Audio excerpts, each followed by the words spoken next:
네, 안녕하세요. 준성갑니다. 오늘은 얼마 전에 올렸던 코덱스 나스닥 100 레버리지 ETF 영상에서 수수료 부분에 대해서 정정이 필요한 것 같다는 댓글들이 있어서 상장하지 않았던 ETF이기 때문에 조금 지나서 보충 설명을 드려야겠다고 생각해서 이렇게 영상을 한 번 더 업로드합니다. 우선 코덱스 나스닥 100 레버리지 ETF가 QLD를 기초 자산으로 삼는다고 홈페이지에 언급한 것은 사실입니다. QLD라는 종목 자체는 나스닥 100 선물과 QQQ를 같이 보유하는 ETF입니다. 그래서 QLD에만 투자해도 나스닥 100 선물 QQQ를 기초 자산으로 갖고 있다고 말할 수가 있겠죠. 이런 QLD의 운영 수수료는 0.95%로 주가에 이미 반영이 되어 있습니다. 따라서 코덱스에서 기본으로 가져가는 0.3%의 운영 수수료에 QLD 비중에 따라서 운영 수수료를 이중으로 부담해야 하는 것은 사실입니다. 그래서 1.25%까지 될 수 있다는 말씀을 드렸습니다. 그런데 상품 사전 소개서에서는 0에서 20%를 QLD를 매수하고 나머지는 파생 상품을 주된 운용 수단으로 하겠다고 설명하였습니다. 이 때문에 이전 영상에서 몇몇 분들이 1.25%의 수수료는 조금 착오가 있는 것 같다는 말씀을 주셨습니다. 우선 20%의 QLD를 보유한다면 운용 수수료는 0.19% 플러스 0.3%가 되어 0.49%를 부담해야 합니다. QLD를 편입하는 이상 이중으로 부담하는 것은 여전합니다. 하지만 우리가 눈여겨볼 것은 따로 있습니다. 어디까지나 이 상품 사전 소개서의 말은 개인 투자자의 이해를 돕기 위한 내용일 뿐 시장 상황에 따라 운용 전략은 변경될 수 있다는 여지를 남겨놓고 있습니다. 상단에 보이시죠? 그리고 직접 보시면 아시겠지만 그 밑에 아주 작은 글씨로 이 자료는 참고용으로만 제시된 것이라고 합니다. 그리고 별도의 고지 절차 없이 변경될 수 있다고 했죠. 그리고 본 자료에 기재된 투자 전략 및 투자 프로세스는 전혀 확정이 아니라고 합니다.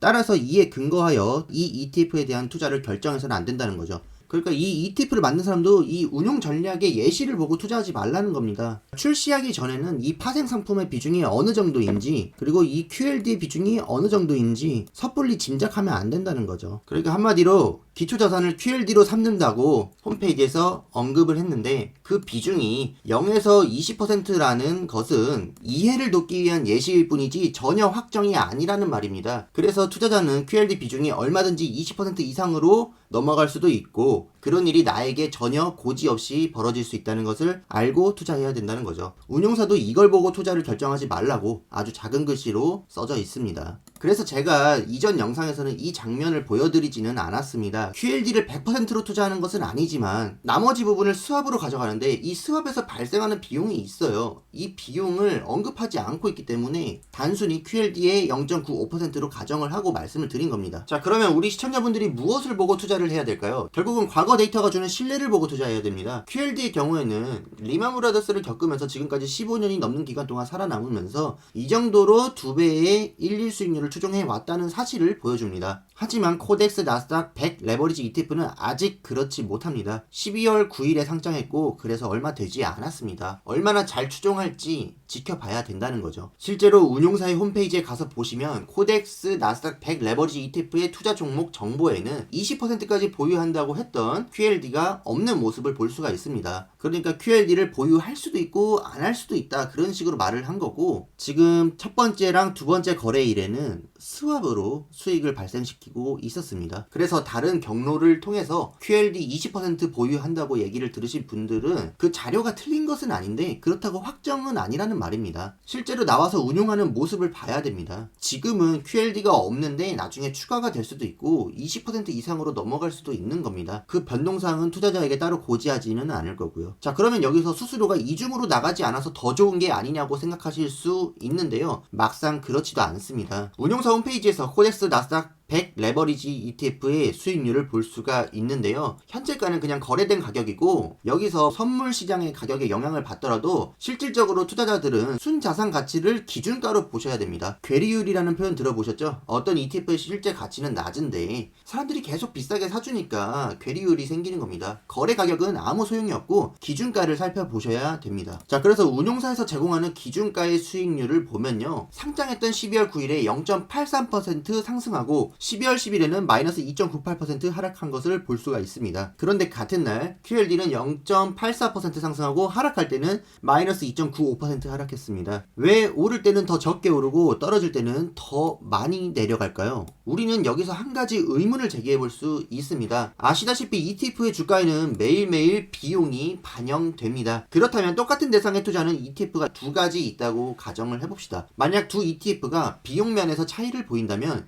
일일 수익률이 더 많이 오르고 일일 손실이 더 적은 쪽이 비용이 더 저렴하다고 할 수 있겠죠. 그러므로 QLD는 0.95%, 코덱스 나스닥 100 레버리지 ETF는 0.3%의 수수료를 받아간다면 코덱스 나스닥 100 레버리지 ETF가 QLD보다 더 많이 오르고 더 적게 떨어져야 합니다. 그런데 실제로 상장 이후에 이틀 동안 QLD가 더 많이 상승했고 더 적게 떨어졌습니다. ETF는 매일매일 수수료를 정확하게 빼야 될 필요가 있습니다. 오늘 샀다가 내일 파는 사람들을 생각해보면은 수수료만큼은 제대로 걷어가야 되죠. 그렇지 않으면은 어떤 날은 더 많이 가져가고 실수로 초기 투자자에게 더 많이 걷어간다는 건 말이 안 됩니다. 그래서 비용을 잘못 걷어갔다고 말할 수는 없는 상황입니다. 결국 코덱스 나스닥 100 레버리지 ETF는 QLD보다 많은 비용을 내고 있다는 결론을 얻을 수가 있죠. 실제로 코덱스의 소개를 보면 0.3%의 보수 외에도 증권 거래 비용 등이 추가로 발생할 수 있다고 나와 있습니다. 상세한 설명서를 읽어보시면 이렇게 0.3%의 보수가 무엇으로 구성되어 있는지 나와 있어요. 여기에는 운용을 위해서 쓰는 사람이나 회사에 줄 돈만 나와 있지 코덱스가 20%까지 매수하겠다고 예를 들었던 QLD의 운용 보수는 포함되어 있지 않고요. 스왑에서 발생하는 비용도 포함되어 있지 않습니다. 보시면 사유가 발생할 때마다 별도로 수치하는 것을 볼 수가 있죠. 그래서 지금 첫 거래일과 두 번째 거래일 동안 코덱스 나스닥 100 레버리지 ETF가 보유 종목의 QLD 없이 이 스왑만으로 운영되고 있는데 그런 상황에서 QLD보다 덜 오르고 더 떨어지는 모습을 봤을 때 이 스왑에서 발생하는 비용이 QLD보다 비싸던가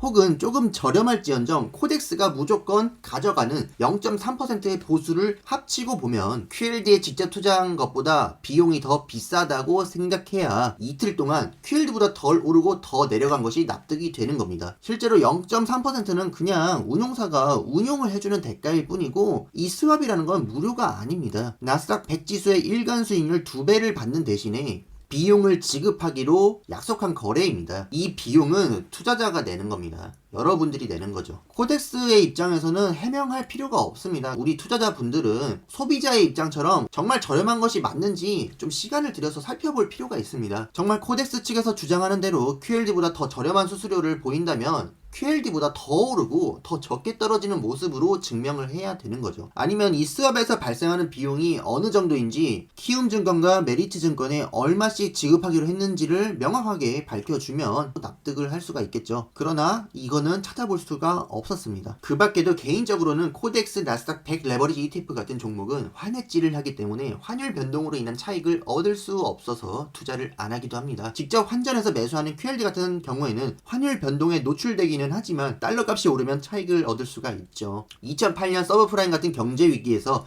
마이너스 80% 폭락하는 QLD라고 해도 달러가 오르면서 실제 타격은 조금 더 줄어들게 되는 겁니다. 미국에 투자하는 한국인 입장에서 달러 자산을 보유하는 의미를 되새겨 본다면 환해지는 아쉬운 부분이라고 할 수 있죠. 그래서 코덱스 나스닥 100 레버리지 ETF는 급하게 투자하실 이유가 전혀 없습니다. 저렴해 보이는 수수료와 달리 일일 수익률로 인해 드러나는 실제 비용들을 고려해보면 지금의 운용 방식으로는 QLD보다 수익률도 더 낮을 수도 있습니다. 기준가로 봐야 되는데 이 기준가가 QLD보다 못한 성과를 보이고 있다는 거죠. 현재 시점에서 봤을 때는 미국에 투자하는 한국 사람 입장에서 환 노출의 장점까지 내려놓고 투자할 만큼의 메리트가 있다고 보이지는 않습니다. 분명 코덱스 측에서 0.3%라고 말하는 것이 거짓말은 아니지만요. 결국 투자자 입장에서는 비용을 이중으로 부담하는 부분이 분명히 있기 때문에 그 점까지 고려를 하셔서 투자를 하셔야 됩니다. 자, 오늘은 여기서 마치도록 하겠습니다. 끝까지 시청해 주셔서 감사합니다.